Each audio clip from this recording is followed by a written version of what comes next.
Hi listeners, Jason here. We are excited to finally announce registrations for the biggest psych health and safety community event ever. The inaugural The Psych Health and Safety Conference will be held at the Sofitel Wentworth, Sydney, June 19 to 20, 2024 and offer concurrent virtual attendance. It'll feature live podcast recordings with OG researchers including Christina Maslach and Michael Leiter of Burnout fame, Psych Health and Safety USA podcast host I. David Daniels, Australian super experts including the likes of David Burrows, a special 10-year anniversary integrated approaches to workplace mental health panel with authors Tony Lamontagna, Angela Martin and Kat Page, hand-picked case studies from organisations doing it well, and a very special interview with plaintiff Zagi Kozarov by Catherine Dunlop on that High Court case which we previously covered on the podcast. This event will sell out. Get in quick to secure tickets at early bird prices for the 2-day conference, pre-conference masterclasses, and the VIP dinner. The first 200 in-person registrations also get a copy of her latest book, The Burnout Challenge, signed by Christina Maslach herself. Find out more and register at www.psychhealthandsafetyconference.com. Now, on to this episode.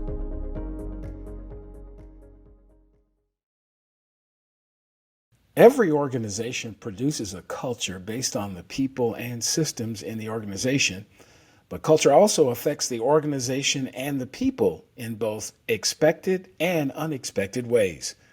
We'll talk with a consultant and speaker who helps organizations assess and address their culture up next on this episode of the Psych Health and Safety USA podcast. From Flourish DX, this is the Psych Health and Safety USA podcast. As workplace mental health has become a global priority, there's a greater focus on addressing psychosocial hazards. Each episode, we look at psychological safety from an occupational health and safety perspective. Let's talk Psych Health and Safety. Welcome to this week's Psych Health and Safety USA podcast. I'm your host, Dr. I. David Daniels, and I want to thank you for tuning in. Each week, we seek to increase awareness of the importance of psychological health and safety by learning from the lived experiences, research, and expertise of our guests, as well as advocating strategies to reduce harm and minimize vulnerability to psychosocial hazards in the American workplace. So the state of workplace mental health has shifted substantially in the past few years, accelerated by the global pandemic, racial justice reckoning, and other significant challenges. Some organizations have made substantial gains since then by providing expanded benefits, meditation apps, mindfulness programs, mental health days, awareness campaigns. However, these investments alone are not enough. It's said that culture eats strategy for breakfast, and the underlying cultures in organizations are at the heart of a practical approach to psychological health and safety for those in that culture. So in this episode, we have the pleasure of chatting with someone who works with organizations and addresses culture, talking about culture from his background, his experience, his expertise. And we're going to dig into some of that. And we're going to start right into digging into that by this question. It's an introduction of my guest by my guest. So, who is Kevin Baker? Thank you so much, Dr. Daniels. It is so wonderful to be here with you. Who is Kevin Baker? I've been working with that question for a few years now. Right. So Kevin Baker is from the capital of the Confederacy, Richmond, Virginia. Right. That is my home where I grew up. I'm currently living in the Pacific Northwest, which is real different for me. Right. Let's see. I'm called by several names, right? From husband to dad to uncle to brother to granddad.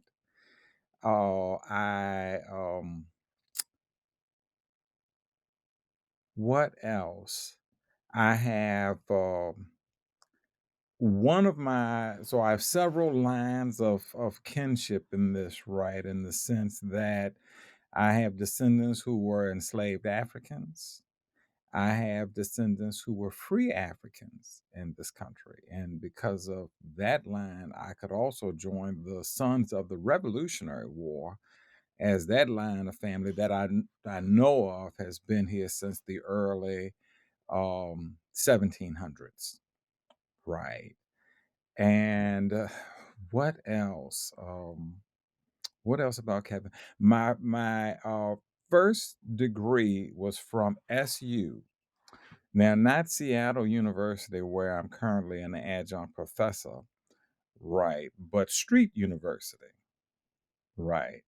That's where my first education came, and I have spent some additional time uh, um, in an academic environment, getting two master degrees, right? One in education and one in psychology. Both of those, I would say, have a foundation in what's called depth psychology, right? I want to make sure my southern accent don't get in the way of that, right? Depth psychology, right? And that's really about the unconscious, right? Why how does our unconscious show up in our lives and our daily actions and all that we do, right? That we are oftentimes unaware of. And part of the effort is to bring it to our conscious awareness so that we can use that to inform who we are, whose we are, and how we show up in the world. Okay. Oh boy, that gives us a lot to dabble in. I always like to start off trying to figure out, who it is I'm talking to, and I have another rather standard question that I ask, which is, so what does psychological health and safety? When you hear that, what does that mean to you? Thank you for the question. When I think about psychological safety, it's about being able to express my truth, my thoughts in a way that allows me to be my full, authentic self, where there's no feeling of threat or repercussions, right, or backlash, right, from being able to express your truth, right? I always say everyone has their own truth, right, and lived experience, and part of our work is to be able to accept each other's, right. So that's psychological safety for me. Now, when I think about psychological health, for me, it becomes about how do we recognize the environment that we're in and how that environment, both work, home, pleasure, vacation, how does that impact our stress levels, right? And the more our stress levels are impacted, the less healthy it is for us, right? So what do one, how do we recognize, right, when we're impacted? What are the things that's happening within us? And then how do we work to create conditions and environments where we can thrive, right? So psychological health for me is really, it's about thriving, right? Yeah. Absolutely. So you talked a little bit about these different aspects of yourself, because the conversation around psychological safety, I think, has become extremely trendy. A lot of people talk about it, but don't really get any depth in it. So they talk about, oh, I can bring my whole self, and you made me think about the fact that you talked about these two strains of your lineage that are separate but related. And when you bring your whole self, both of them show up. It's not just one of them. I mean, and we tend to package people, label people, name people as X, and we forget about A through all those other letters that exist, and then the other ones that go off into infinity the other direction. We are all of these things. We are the sum of all of our experiences and all of our ups and all of our downs and all of our trauma and all of our healings and all of our inspiration. We're a product of all of that. And I find it interesting that sometimes, and it gets to this next question, that sometimes the culture of the organization or group or place that we are at the time says that it wants us, but wants us to leave one of those identities. Just leave, but you can't bring that part here. And there's a part of me that says, I get that, but you said bring all of me. Maybe you should have been clear about what you meant when you said bring all of me, because this is all of me. Now, do you really want all of me or just want part of me? So, talk a little bit about, and I know this is part of the work that you do, is talk about how culture itself, how the culture of the organization, group, business, whatever, how that how that starts to affect how people feel and how psychologically safe they feel. How does culture really affect that, at least in your view? Oh, thank you so much for the question. There are a lot of threads in this, and I will work to piece it together. And when the thought ends, I'm sure you will do something to nudge it in a direction, right? So,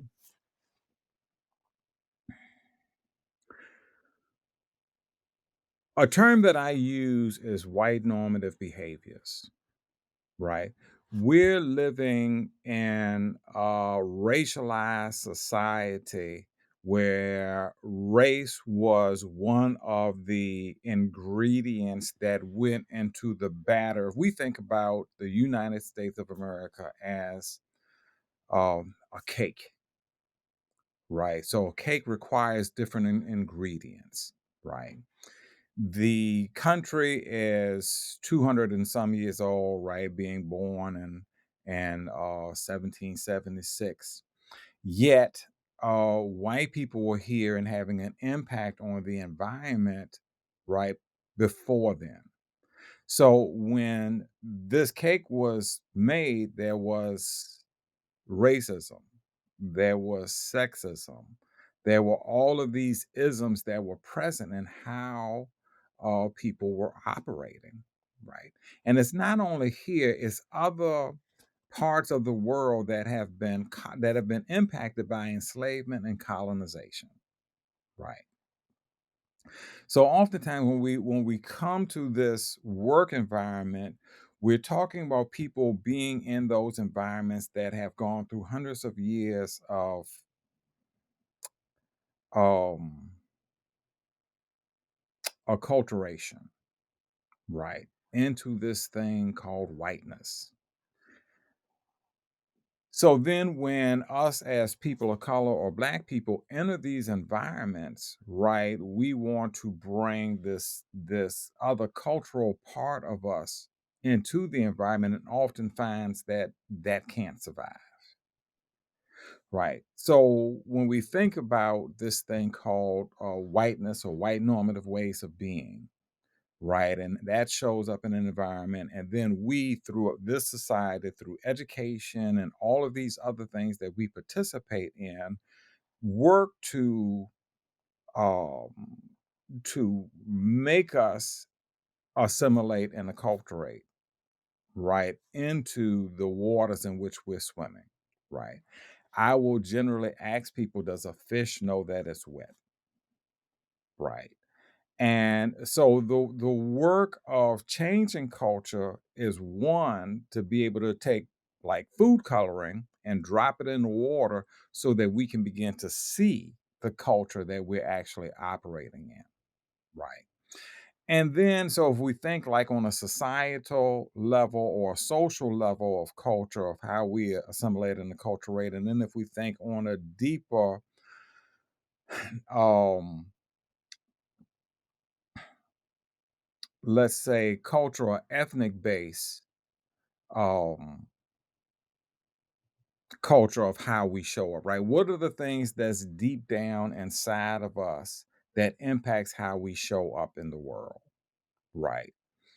So when we think of those who originally came out of Europe, right, there were things around the harsh winters and what they needed to do to survive. So rugged individualism, right? The need to count and measure, to make sure that their survival happened, right? To make sure the time was so important, right? Because if you didn't harvest by a certain time, you died. If you didn't plant by a certain time, you died. Whereas those of us who, from a cultural perspective, came up in warm environments where we could plant a seed at any time and go and eat, that also impacted how we think about time, right? So these things show up in all of us in different ways based on our cultural heritage. And then we go into these environments based on the societies that we live in and the norms that these societies have upheld as the ways of being. And then so when we as black people or brown people go into these work environments, ultimately what they're looking for is for us to show up looking different, but culturally in the way we act, they want us to act the same way that they do and have their same values and all of that. So ultimately, they want us to be white people, right?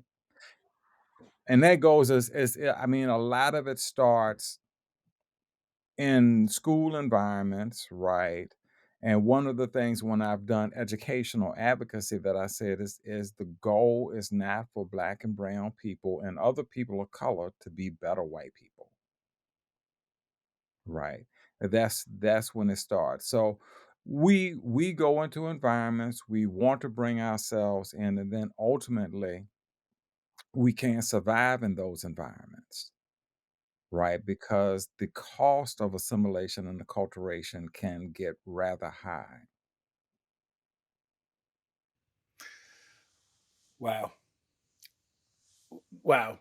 Some of that is almost breathtaking when you think about it, but it's also, I think, if we allow it to, it can also be very freeing because it starts to explain or at least give, some awareness to why these things happen the way they do. And when I was kind of I've raised but raised by a single mom, and I she's one of the least judgmental people I've ever met. And so I have, for most of my life have been that way. Now, you can be also a little naive when you're not judgmental. There's that part. But when I hear things like that, it helps me not be angry at the creators of these respective cultures because they did not or do not fit me.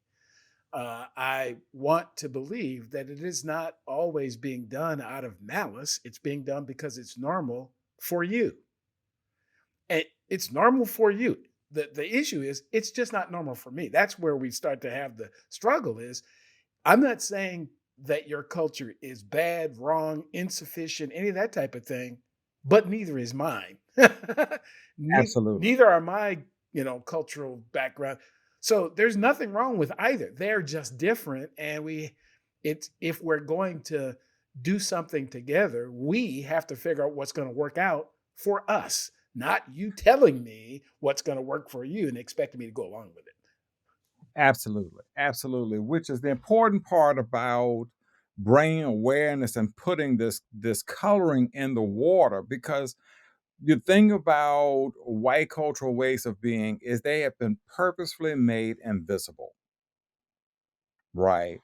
And that's primarily for the comfort of white people, right? So oftentimes, white people don't think about race because they don't have to think about race.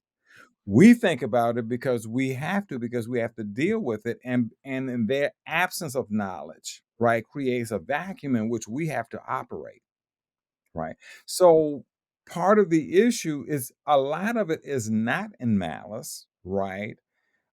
Because there are all of these invisible ways that it shows up. And if you don't know, you don't know.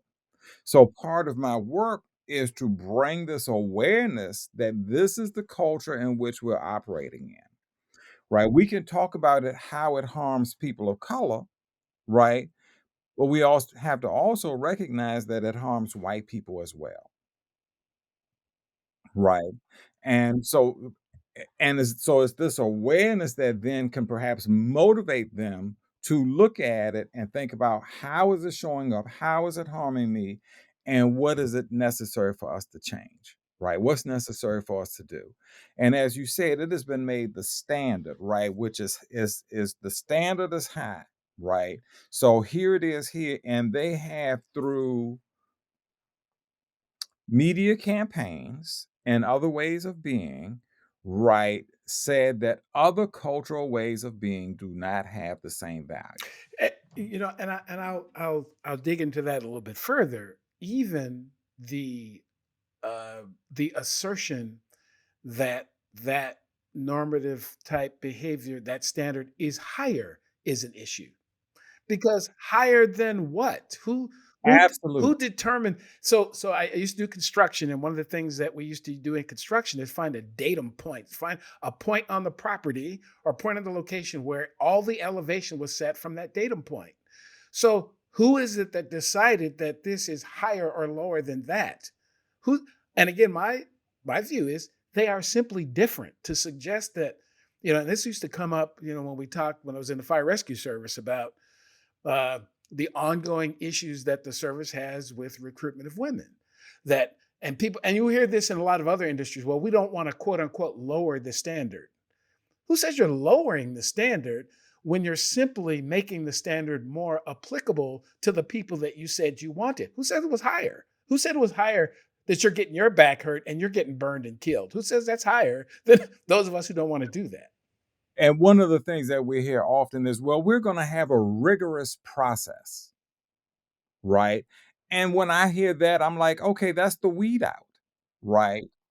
And that's for them to be able to set and go to their comfort based on their biases, then often implicit biases, right? Unconscious. Absolutely. And therein lies the problem. Oftentimes, when I'm in organizations talking about white normative behaviors, people are like, well, they're all bad. Well, no, they're not. But the issue is they've been lifted up so high, right? That and we have to really understand them and then begin to bring them down and bring others up. So, it's like that. What was that the seesaw, right, right. So ultimately, we need some way to bring that down and to uplift others. Now, here's the thing: because these other ways of being um, have often been lost, right, not thought about or looked at, we have to really begin to go back and investigate and say, what are other ways of being and doing, right, that work? Right, and begin to test them and lift them up, and then eventually we'll be able to bring that seesaw to balance, right, and be able to use all that benefit and let go of what doesn't, right, and it's ways of thinking, right? Oftentimes, um, organizations in this society and other societies that we operate in, the highest value is always around the object.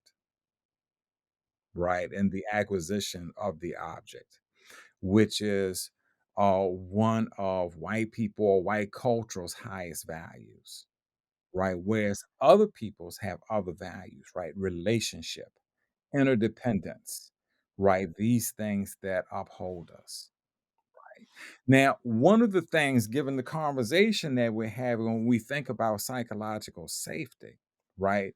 And that's where we have to be careful as well, right? Because one of white cultural norms is a right to comfort, right? Oftentimes, when doing this work, whenever white people become uncomfortable, the work stops, right? And one of the things recently that comes up in that is this idea of psychological safety. So there in my perspective, is also being misused. And that's one of the things that we have to be careful of because it's being used in a way to stop progress in the work, right? Versus increasing it? Well, absolutely. I honestly, and again, I'm an occupational health and safety professional. That's what I do, and I am always, always focused on the safety of human beings.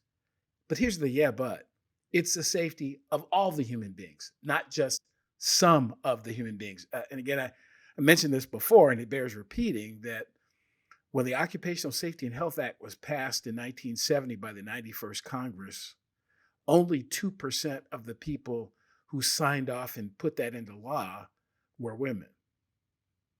So when the law was written, and here it is 53 years later, 54 years later, thereabouts.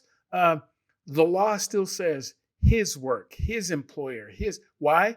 Because the vast 98% of the people who were responsible for making sure that that law happened and said it was okay, they were men. So it looked good to them. The same thing could be said about the fact that only 2% of the folks who approved that were black either. So we have an occupational safety and health law. The first federal law we had, the country was, you know, almost 200 years old before we decided it was important to have a law that made worker safety important.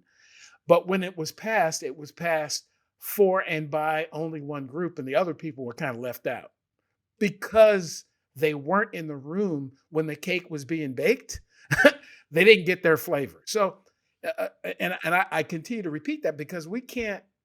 To me, we are never going to be successful from a safety perspective trying to make systems that were built for only one group be safe for all groups. We need either new systems, which will be better, or significantly modified systems that accommodate and even consider other people. That, again, I'm not saying it was malice because the act has saved a bunch of lives.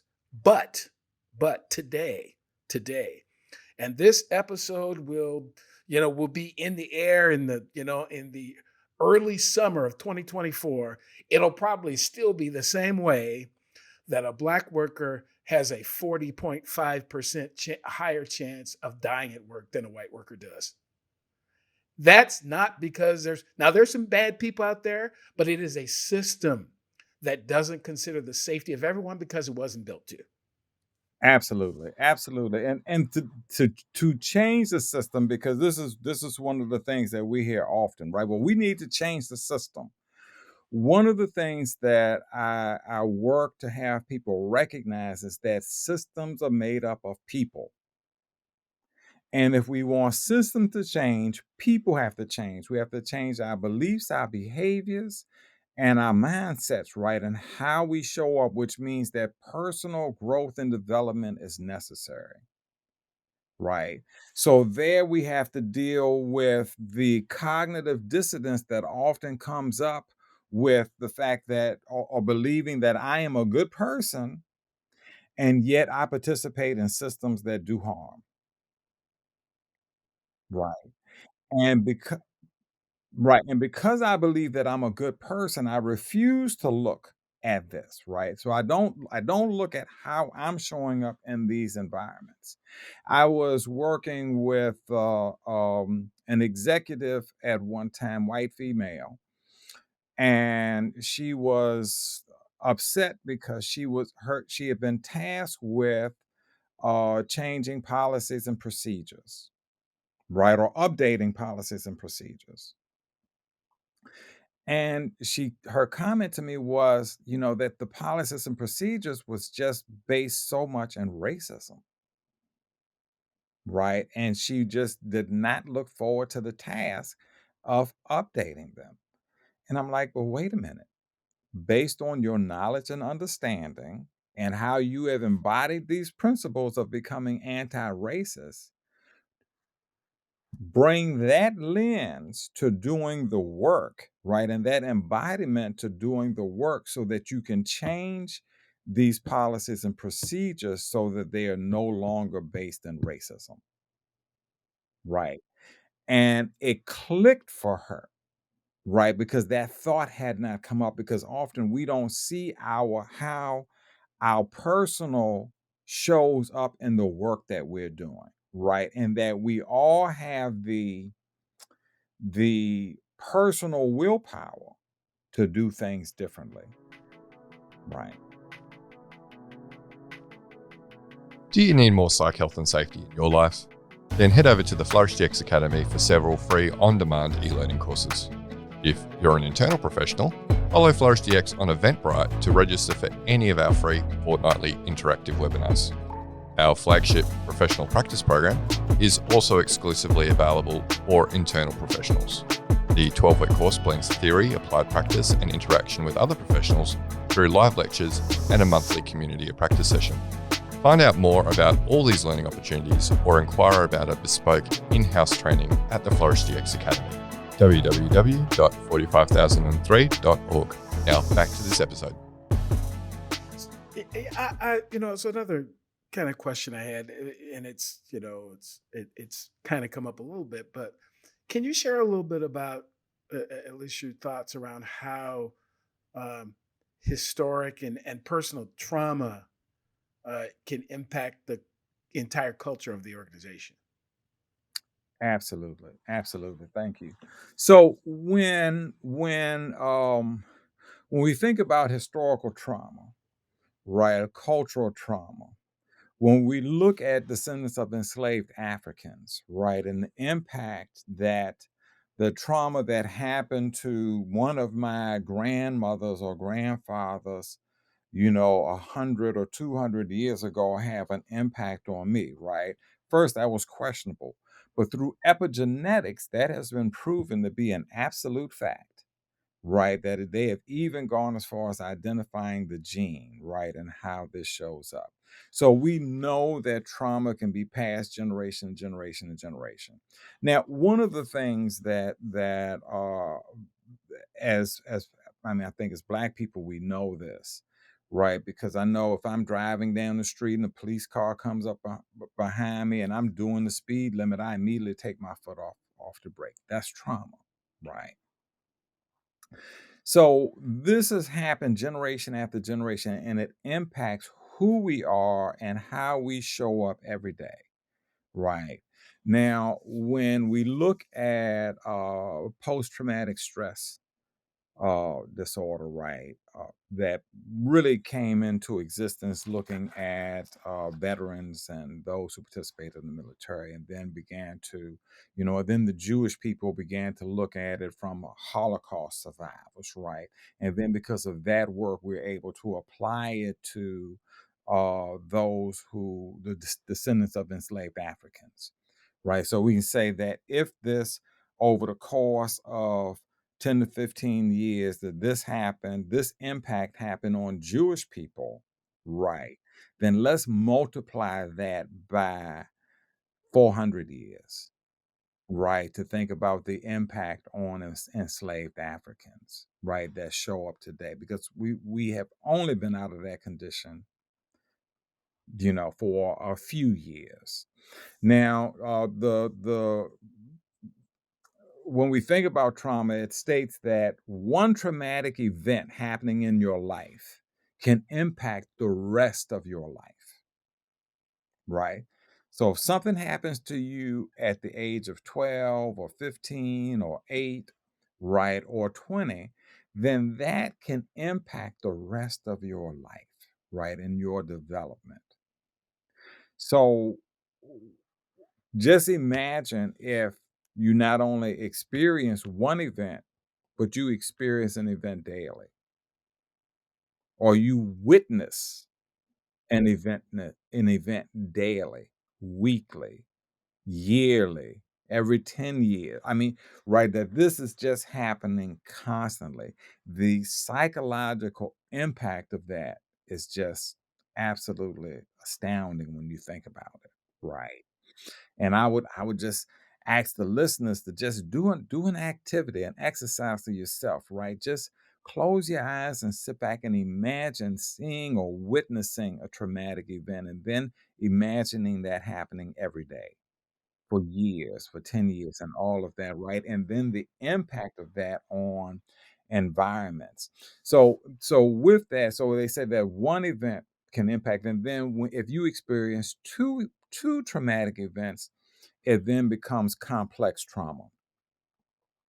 One of the things that I talk about when we look at historical trauma is that for Black people, for Indigenous people, especially, right, the first traumatic event is when that child is born to parents who are African, descendants of enslaved Africans or indigenous, right? Because they're born with historical trauma. That's the first event. And then if they're any familiar trauma or anything else, right? Something happening in school, whatever else then it immediately becomes complex trauma. And it impacts how we show up in the world. Right. Oftentimes today, when we think about trauma informed care or what's been renamed healing centered practices, we like to name and rename things, right? Healing centered practices. Most people, in looking at that, they're looking at what I'm working with Dr. Daniels. Let me keep in mind that Dr. Daniels has experienced some historical trauma and maybe some other trauma, and I need to keep that in mind when I'm working with Dr. Daniels. Well, my approach is a little different. My approach is I have experienced some trauma, right? I have experienced historical trauma and other traumas. So I need to understand and do some work around my trauma so that then when I'm working with someone else, Dr. Daniels, who's also experienced trauma, I'm aware of how my trauma is impacting us working together in the situation. And then sometimes what's called transference and countertransference and how that can come up. Because one, if I'm activated by this person, Dr. Daniels, sitting across from me, right? And then my activation then activates Dr. Daniels, then we begin to just go back and forth, right? And the same thing plays out in work environments, right? We can call like microaggressions, which people want to talk about microaggressions like they are something that's easy to fix. It is not. Right. To learn and educate ourselves about microaggressions is like going up to the 500 or 600 level on an academic scale. Right. And there are so much in that 100, 200, 300, and so on level that has to be learned and understood to even deal with microaggressions. Right. But microaggressions are like dying of 1,000 cuts. Right. So when you have people in a work environment who aren't aware of their own cultural ways of being and how that shows up and how it has been made the standard that everyone else has to live to, and then others who have been impacted by that, who experience historical trauma and then complex trauma as they move, that interaction, that transference and countertransference has impacts on the work environment. Right.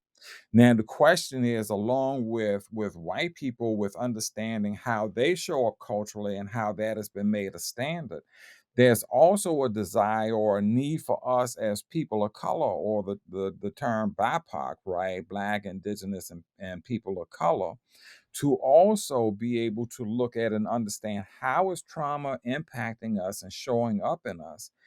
In addition, how have we assimilated and acculturated in these environments that's then also impacting how we show up, right? What is this cost, right? Because oftentimes we are unaware of this cost, right? And we have to be aware of all of those things to properly diagnose it, to even get to a place where we can think about psychological safety or psychological health. Right, right, right.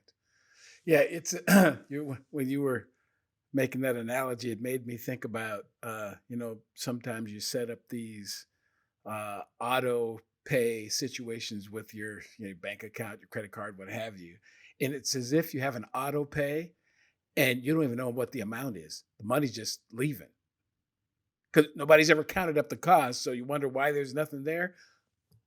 That thing, it's that thing. You're empty for a reason because there's this. There's a book out there called The Speed of Trust that describes trust like a bank account and suggests that we make both deposits and withdrawals from other people's accounts often. And this is an example that, this, because of the way I perceive this environment, because of how I'm feeling about this interaction, you're making a withdrawal. And you're, and my account's getting lower and lower and lower. And you may not even know it. And particularly if I don't bring it up, you may not know it. But it gets worse when I bring it up and you keep doing it. That makes it really sometimes even worse. And now I can't use the excuse that you didn't know I told you and you're still doing it. And that's difficult. Absolutely, absolutely. And also, so let's look at how culture is also impacting that, right? So it was white people and the highest cultural value being the object and the acquisition of the object, right? Black people, the highest value being relationship and how we are with one another, right? So oftentimes when we are working side by side and we're operating off of those different value systems, right? When you come to me and you get straight to work, right, and want to jump in and have this discussion about this product that we have to do or create, or this policy, or this report that is due, right, then first I'm taken aback because I'm like, can you say hello? Right. Can you ask me how I'm doing? Right. But they come because the value is about that object. It is about that object and working to resolve that. Right. We're taking it back because our highest value is the relationship. So we're looking at, let's have some relational things going. So there we already have a disconnect. Right. After George Floyd in 2020, we saw that a lot of white people and black people and other people of color were unfriending each other on Facebook and these social media platforms because it was like, I never knew they thought like that. I never knew they felt, because we really weren't in relationships, right? White people sometimes can believe that because they pass your desk on a daily basis and they say hello, that you're in a relationship. We don't view it like that, right? So there again, we have another disconnect. So in my work, one of the first things that I want to do is to bring people and help people begin to build relationships. I will do an icebreaker with a group that can take 30 to 45 minutes, right? And that's for them to begin to put money in that relationship bank, to learn about each other, right? So that when mistakes are made, a withdrawal can happen, but you still got something in there and you good, right? Because ultimately, for the work of becoming anti-racist, right, in this world, and for white people to be aware of it and to get better, mistakes are going to have to be made. So we have to get into relationship. And oftentimes what I hear after that is, well, we just wasted 45 minutes. Right? Because they want to get straight to the work because they believe it's about the object. And they devalue relationships and what's continuing or deepening the relationships, right? Because ultimately, in order to have critical and hard conversations with one another, which is necessary, you have to be in relationship. Right, so that you can say the things that need to be said, so that you can hear the things that need to be heard, right? So there's a lot in there, right? There's putting money in the relationship and creating relationship. Is building your emotional intelligence to recognize what happens within me when I become activated in situations. Right. And then how do I think about and reflect on and work with myself in that activation? Right. How do I then effectively express what I'm feeling and what I'm going through? Right. And then what is my conflict style? Right. Am I a conflict avoider? Do I run into conflict? How do I show up in that way? Because that also impacts how we are together. Right. And a part of what you said with having money in that relationship bank and being together is also part of our ability to honestly express our thoughts, our feelings, and what's going on. Right. And so then we have, one of my staff members said something to me that she learned years and years ago, and I'm like, "Ooh, that is absolutely good and hot, and we're gonna work it into our work, right?"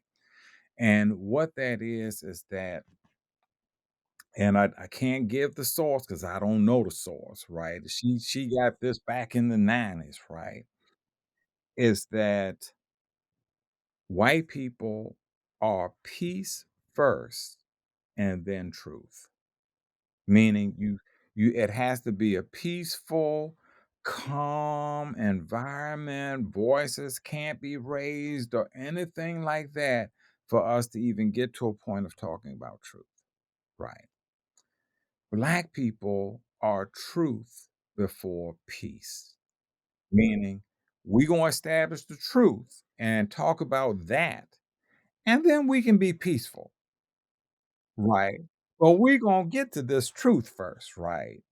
And so there again, we have different cultural ways of being that's creating a disconnect, right? That we have to learn to be able to work our way through.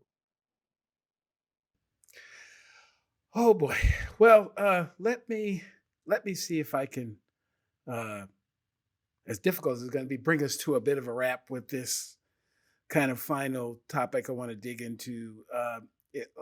I think if folks drop into this conversation and listen for a few moments, and they've been around the last couple of years, they will probably either believe, perceive, or think that you're doing work in and around DEI. Just because of some of the words and the phrases. So let's go there first, because for some people, I mean, I understand that for some people, uh, the uh, the murder of George Floyd brought a lot of things, made a lot of things clearer to some. For some of us, it was already pretty clear, but it made it clearer to some. And then, but we've kind of, in some cases, kind of drifted back to the way it was before. And again, that's my impression. I say that about the pandemic as a whole. The pandemic, in my view, didn't change much of anything. It just exposed most of everything because all this stuff was going on before. The pandemic just accelerated some things and exposed some things, but they were already there. So anyway, how would you? There's plenty of discussions about DEI and DEIAD, whatever. Pick your set of letters. So how does culture, in your view, affect that whole thing around DEI? Thank you for the question. So first, I don't say that I do DEI work.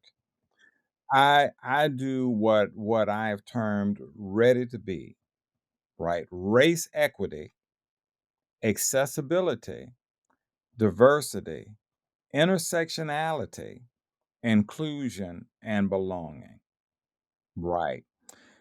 Uh, In my opinion, I agree with those who are saying that DEI does not work because it doesn't. DEI, in my estimation, has been about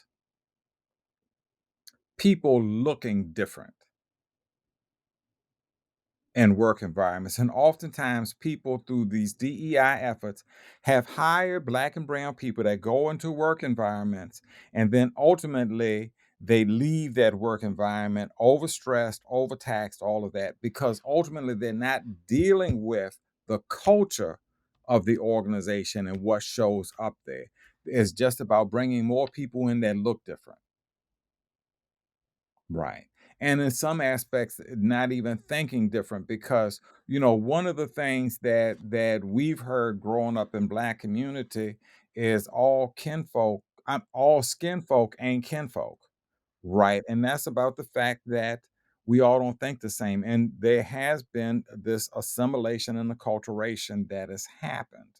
right? So just because you hire a person that looks different, don't mean that they're coming in and doing anything differently in that organization from a cultural standpoint. It could be just you just bringing in the same, they just look different, right?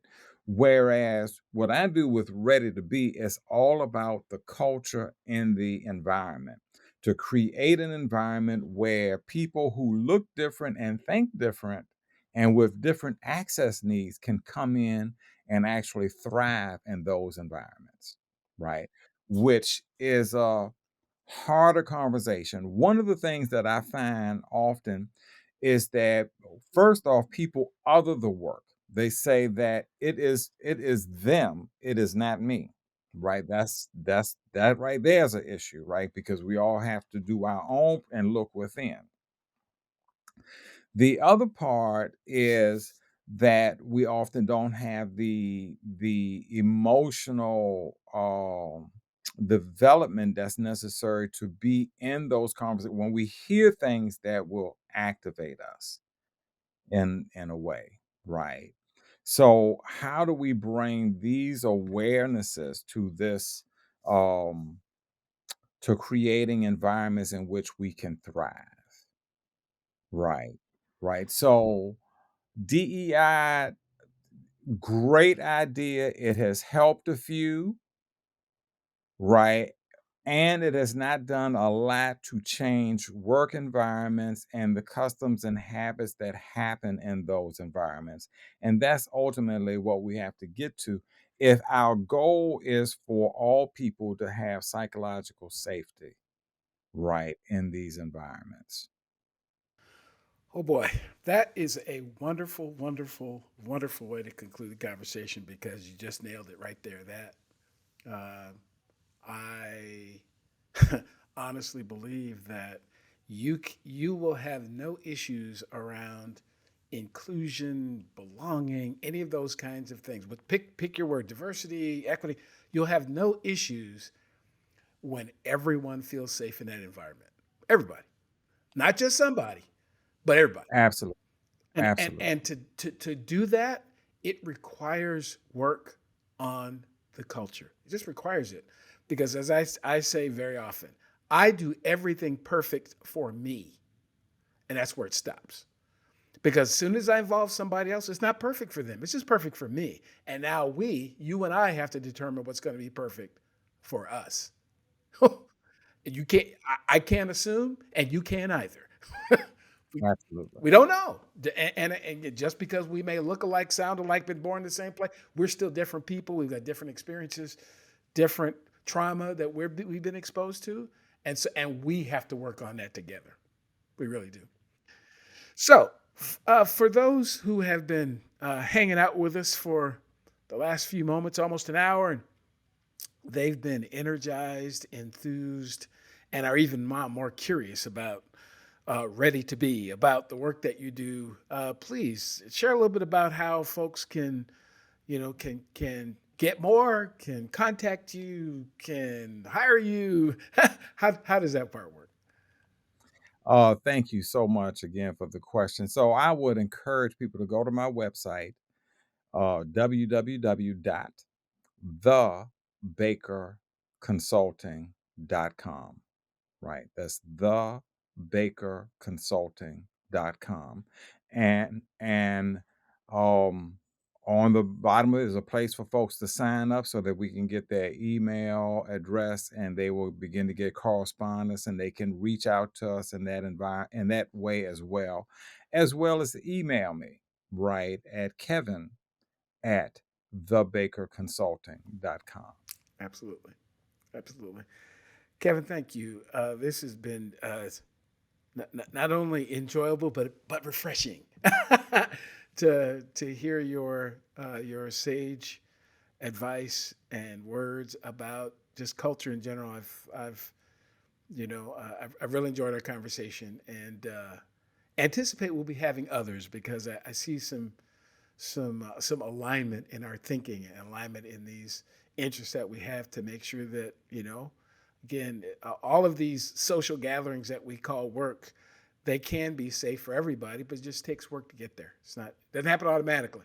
It just it takes work, and we can do it. Dr. Daniels, absolutely. Yes, we can. Yes, we can. Thank you, Dr. Daniels, for inviting me on, for having me.